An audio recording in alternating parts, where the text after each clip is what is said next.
Assalamualaikum warahmatullahi wabarakatuh. Salam guru penggerak. Saya Ihsan Hakim, calon guru penggerak Angkatan 8 Kabupaten Sukabumi dari SD Negeri 1 Jayanti, Kecamatan Pelabuhan Ratu, Kabupaten Sukabumi. Pada video kali ini saya akan menyampaikan tugas koneksi antara materi modul 1.4 budaya positif. Kesimpulan mengenai peran saya dalam menciptakan budaya positif di lingkungan sekolah. Sebagai seorang guru yang baik, utamanya setelah kita menjadi calon guru penggerak, kita harus memiliki kemampuan dalam mewujudkan budaya positif di sekolah. Apa saja yang termasuk budaya positif? Yang pertama adalah disiplin dan nilai-nilai kebajikan universal. Yang kedua, teori motivasi, hukuman, penghargaan, dan restitusi. Yang ketiga, keyakinan kelas. Yang keempat, kebutuhan dasar manusia. Yang kelima, 5 posisi kontrol. Yang keenam, segitiga restitusi. Yang pertama yaitu disiplin positif. Tujuan mulia dari penerapan disiplin positif adalah agar terbentuk murid-murid yang berkarakter, berdisiplin, santun, jujur, peduli, bertanggung jawab, dan merupakan pembelajar sepanjang hayat, sesuai dengan standar kompetensi lulusan yang diharapkan. Selain itu, menciptakan anak-anak yang memiliki disiplin diri sehingga mereka bisa berperilaku dengan mengacu kepada nilai kebajikan universal dan memiliki motivasi intrinsik bukan motivasi ekstrinsik. Salah satunya adalah nilai-nilai kebajikan yang ingin dicapai oleh setiap anak Indonesia yang terkenal dengan profil pelajar Pancasila. Yang kedua adalah teori motivasi hukuman, penghargaan, dan restitusi. Diane Gosen dalam bukunya Restructuring School Discipline ada 3 motivasi perilaku manusia.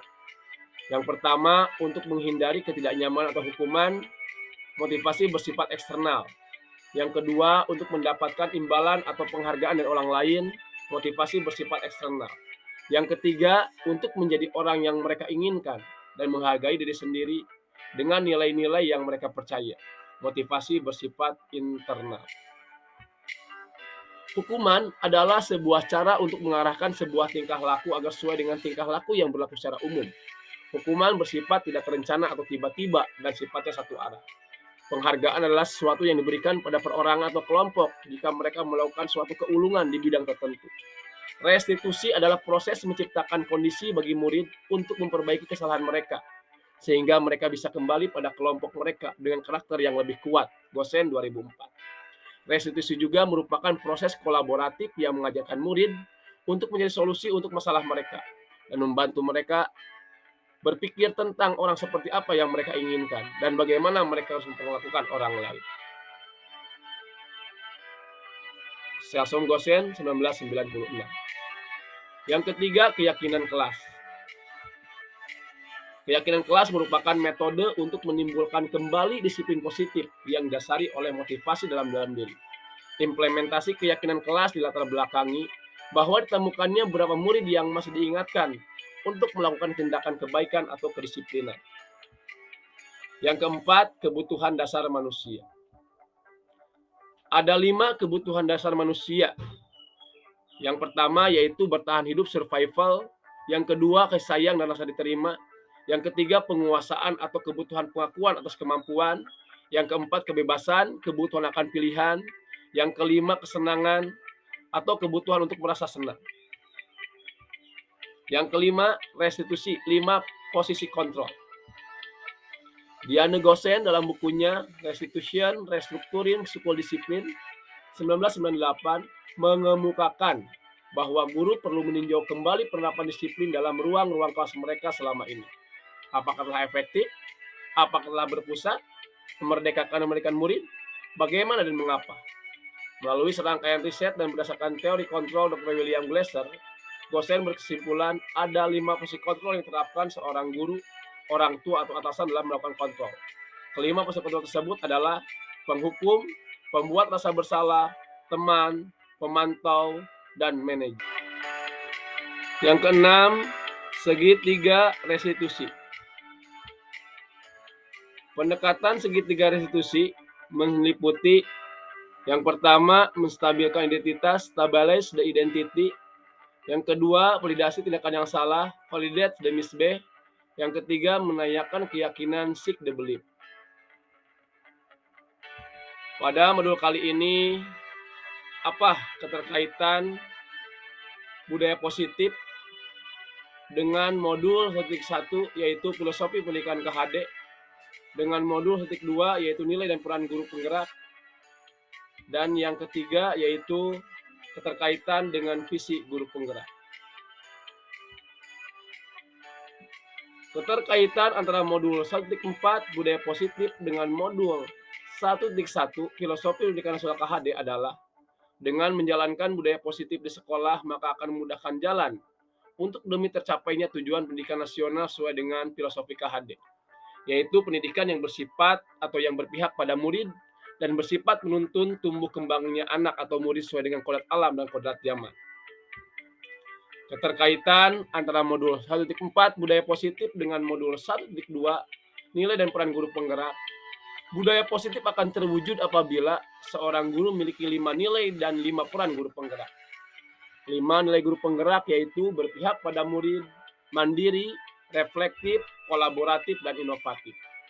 5 peran guru penggerak yaitu menjadi pemimpin pembelajaran, menjadi coach bagi guru yang lain, mendorong kolaborasi, mewujudkan kepemimpinan murid atau student agensi, dan menggerakkan komunitas praktisi.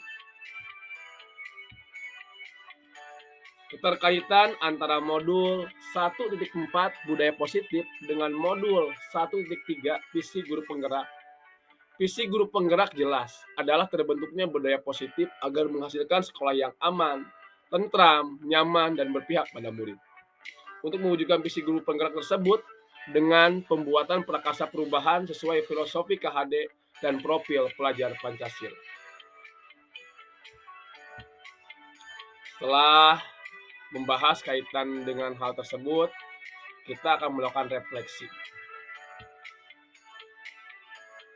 Sejauh mana pemahaman Anda tentang konsep-konsep inti yang telah Anda pelajari di modul ini? Adakah hal-hal menarik untuk Anda di luar dugaan?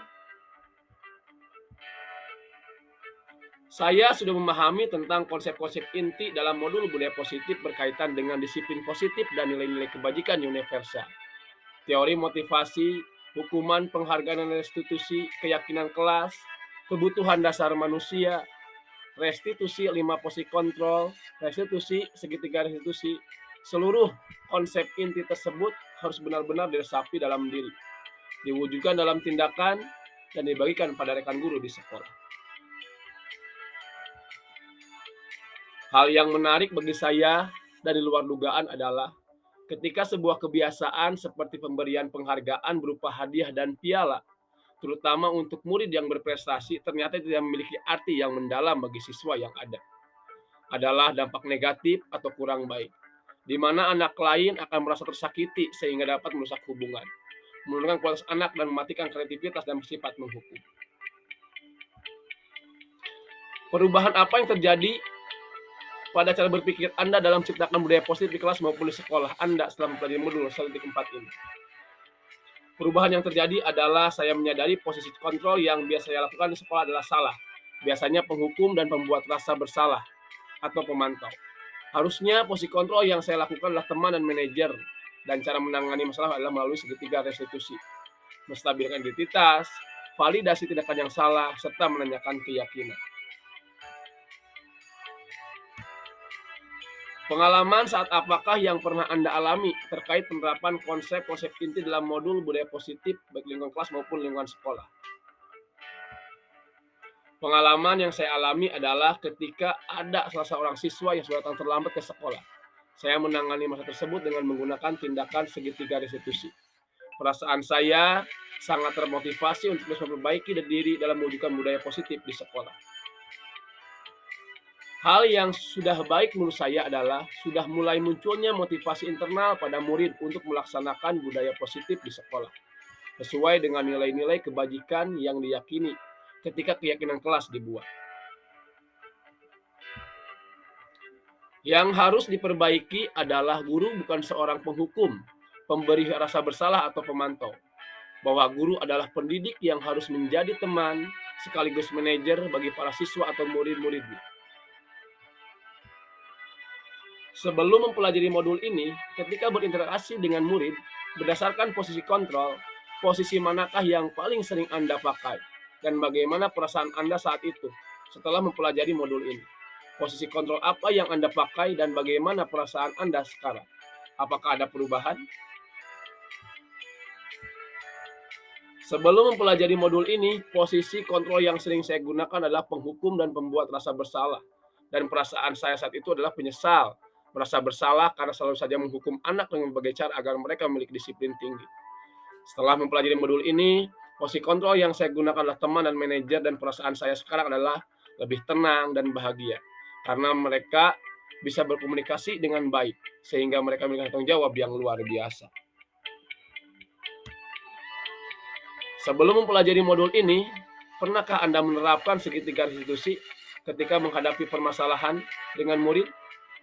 Kalau pernah, tahap mana yang sering Anda praktikkan dan bagaimana Anda mempraktikannya? Pernah. Tahap segitiga yang sering saya lakukan atau praktikkan adalah validasi tindakan yang salah, tanpa menstabilkan identitas dan menanyakan keyakinan, yaitu kamu pasti punya alasan untuk melakukan itu. Selain konsep-konsep yang disampaikan dalam modul ini, adakah hal-hal yang lain yang menurut Anda penting untuk dipelajari dalam proses menciptakan budaya positif, baik di lingkungan kelas maupun sekolah? Hal-hal lain yang menurut saya penting dalam proses menciptakan budaya positif di kelas atau di sekolah adalah melakukan komunikasi kolaborasi antara guru dengan orang tua atau wali murid, sehingga mereka bisa mengetahui budaya positif apa saja yang tertuang di kelas atau di sekolah, dan bisa menerapkannya di rumah atau lingkungan masyarakat di mana dia tinggal. Demikian video koneksi antara materi modul 1.4 budaya positif yang bisa saya sampaikan. Semoga bermanfaat. Wassalamualaikum warahmatullahi wabarakatuh.